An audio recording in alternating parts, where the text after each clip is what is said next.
Nagliyab ang isang motorsiklo matapos umano itong salpukin ng isang kotse sa E. Rodriguez Avenue, Quezon City. Sa lakas ng pagkakabangga, tumilapon ang dalawang sakay ng motor habang sugatan naman ang tatlong sakay ng kotse. May news to go si Oscar Oida.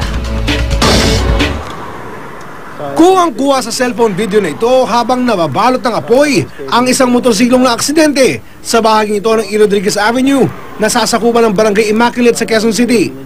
Di kalayuan sa nasusunog na motorsiklo, makikitang nakahandusay pa ang lalaki at babaeng sakay nito na pawang mga teenager.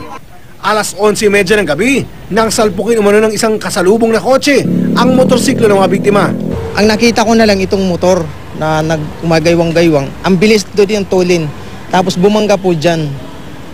Maya-maya po nagliyab po yan. Sa lakas ng pagkakasalpok, tumila po ng mga sakay ng motorsiklo. Ang lalaking sakay nito, humampas pa mo ng ulo sa windshield ng nakabanggang sasakyan. Habang sa kalsada naman lumagapak ang angkas niyang babae. Ang kotse nakabangga, huminto ba? Hindi po huminto. Nagtuloy-tuloy siya. May taxi na lang na humabol sa kanya. And then bumangga siya doon ulit kasi lost brake daw po. Ang nakabanggang sasakyan, inabutan na ng mga otoridad mahigit 500 metro mula sa pinangyarihan ng salpukan. Wasak na wasak ang unahan.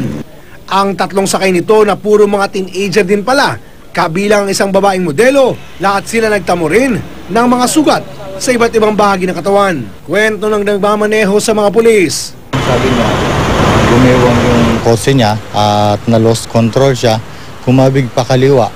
Doon nangyari, nag-collide sila nung motorsiklo na paparating naman doon sa opposite bound. Patuloy ang investigasyon ng mga pulis sa insidente. Oscar Oida, GMA News.